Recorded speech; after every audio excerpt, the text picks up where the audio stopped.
Okay, so good day everyone.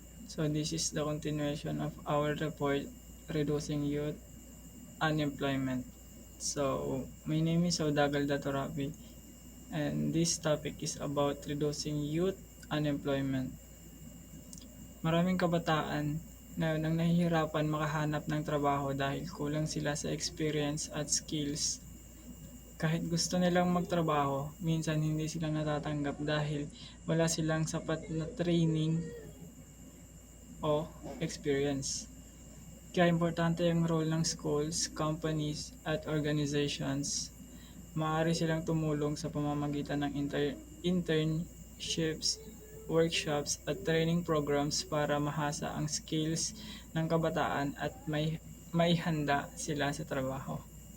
Halimbawa nito ay OJT programs, part-time jobs for students, youth entrepreneurship programs at free skills workshops.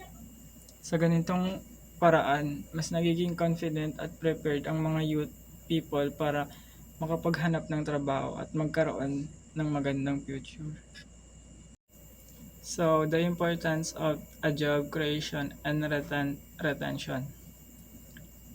Ang susunod nating topic ay ang importance of job creation and retention.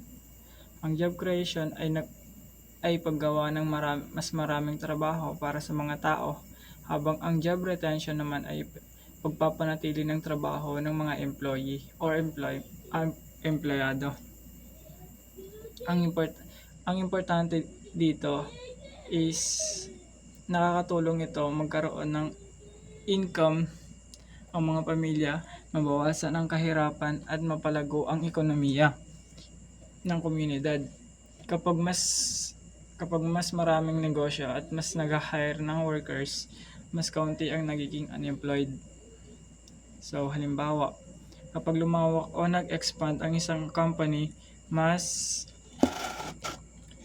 marami silang empleyadong kayang i-hire at mas maraming stable jobs ang maibibigay nila sa mga tao.